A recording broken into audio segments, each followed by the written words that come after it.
Hi, it's Michael. Welcome to week 1. We're going to be discussing registers.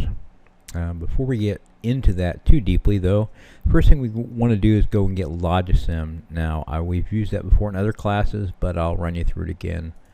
So I'm just going to make a new tag, go look up Logisim, and there are a couple different places we can get it from. We're going to end up here anyway, so I'll just click here. So we go to SourceForge and click on download.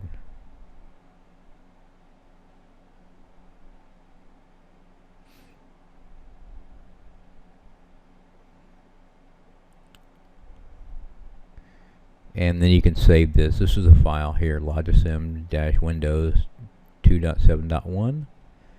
I've already got it on my computer, so I'm not going to continue that, but that's the place to go to get it. It's a small program. You can save it on your USB drive, and I recommend you do that as long as you don't use your USB drive or lose your USB drive. It's nice to be able to bring it into campus and use the same exact version. Not have to worry about upgrades. Alright, so we've got that covered.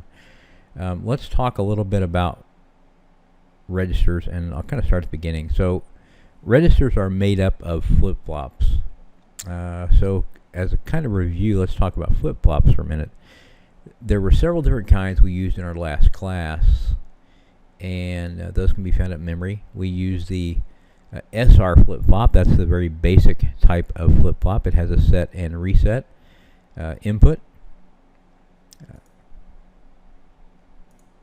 And for us, it looks something like this. There's a set input, the reset input, the Q output, and the Q not. This one is also clocked. And it has a preset input here, and a clear input here, and an enable. We typically don't use the enables most of the time. Basically, it works like this. If you put a 1 in the set, it turns Q on. If you put a 1 in the reset, it turns Q off. For us, you're going to put a 1 in there, and we need a clock signal, or a 1 in the reset and a clock signal, and that's going to change the outputs. The JK flip-flop is similar, except the JK has a specific function when J and K are tied high. On the S and R flip-flop, the set reset flip-flop, if you tie both of these high, the outputs aren't going to be correct. The Q and the Q not will both be on, which is an invalid state. On the JK flip-flop, we fix that, and if you tie both of these high and you give it a clock signal, the output toggles. Q goes on, you give it a clock signal, Q not comes on. Give it a clock signal, Q comes on. So the JK fixes the invalid state, and we actually use that function quite a bit on the JK. The other main type of flip-flop we use is the D. The D only has one input, and so whatever is on the input, a 1 or 0, when you get a clock signal, that's what Q changes to. So those are the 3 types of flip-flops that we use the most, and we use them in different capacities for different things, but in some respects they can almost be used interchangeably if you know what you're doing. Alright, so those are flip-flops. Let's talk about registers. A register is a group of flip-flops.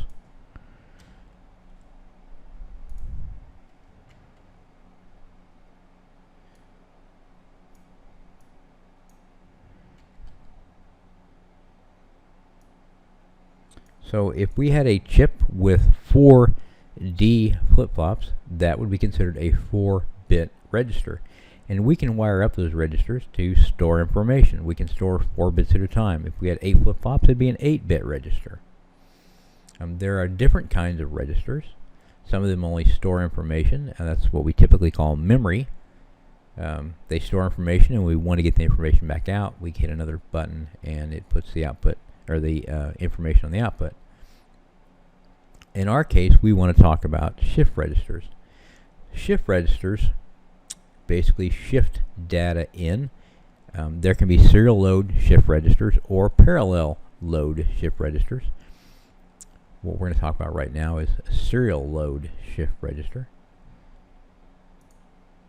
So on a serial load shift register, we're going to need some input data.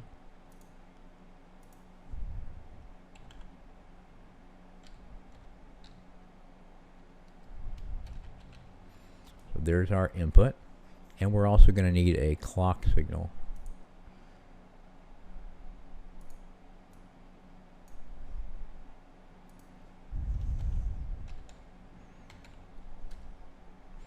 Now what happens in a serial shift register is that each time you enter information, the information from this flip-flop moves to this one, the information in this flip-flop moves to this one, so on and so forth on down the line.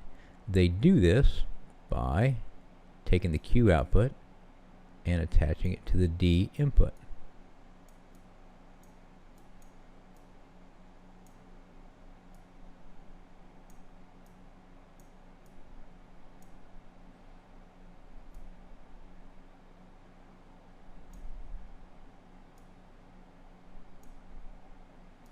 So all the clocks on all the flip-flops are tied together, and as we enter information here, you'll see them shift through one at a time. So let's go do that. So I'll start off with a 1, and when I hit the clock, that 1 appeared here. Let's change our data back to a 0. Turn the clock off and back on, and the 0 appears here. Now remember, the 1 that was in this flip-flop has now moved to this one. I'll change my input data back to a 1, change my clock to 0, and clock it again, and you'll notice that things are shifting. To make this a little easier to visualize, I'm going to take this off and put a push button on there. There you go. So each time I push the push button, the data is going to shift over 1. I'm just going to leave it at 1 right now. So I click it, oops. I click it, and the data moved over. When I click it again, you're going to see the 1 from here move to there. And click it again. I'll change my input data to 0. And every time I click it, you see the data move back through the flip-flop. So this is a right shift register because the data moves to the right. We could also change the arrangement a little bit and do a left bit shift register. But for our purposes, we'll just use the right.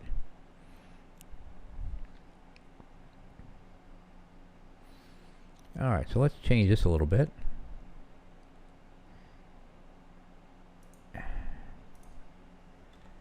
We can also use a clock signal that has a fixed frequency.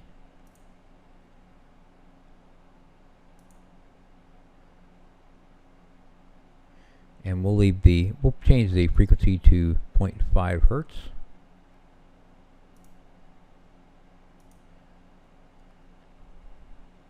And you'll see that the clock changes every 2 seconds. So I'll change my data to a 1, and you'll see the 1s shift through the shift register.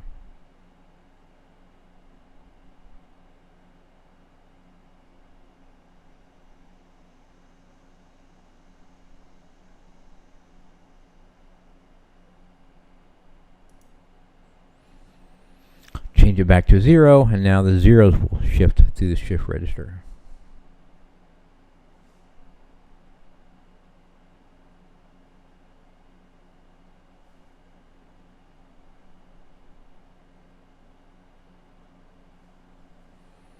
Typically, shift registers are also going to have some type of clear, and so I'll put our clear down here,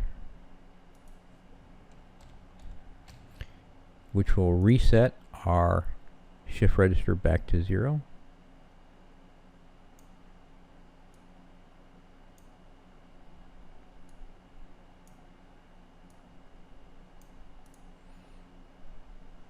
Now the inputs on this side of the flip-flop, the D in this case, is considered synchronous. In other words, it's going to happen at the same time as the clock signal. The ones at the bottom here are going to be asynchronous, which means they don't care about the clock signal. So let me load this thing up. I'll put a 1 in there. We'll let it step through. Now the asynchronous inputs will override the synchronous. So regardless of what's on the D, if I take these high, these are active high inputs right now, if I take them high, it's going to set all our flip-flops to 0. So here we go. And you see they're all 0. So even though we are still clocking the flip-flop, we have an input on D, nothing is going in because the clear input here is overriding it.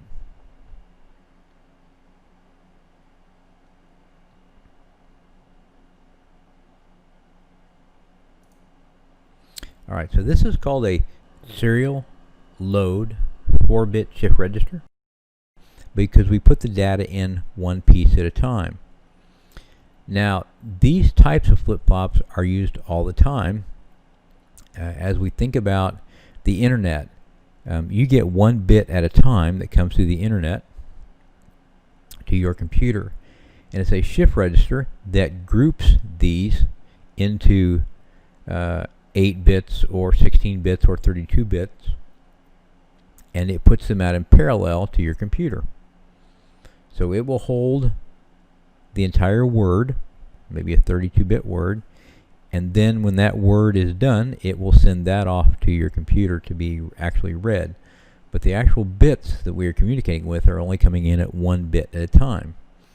Now we do the same basic thing when we do parallel load. We can load these up in parallel rather than series like we're doing now, and we can put them out a bit at a time. So if you are sending information to the internet, basically we take your 32-bit word and we spit it out a bit at a time back through the internet. So these types of circuits, these shift registers, are used all the time in communication circuits.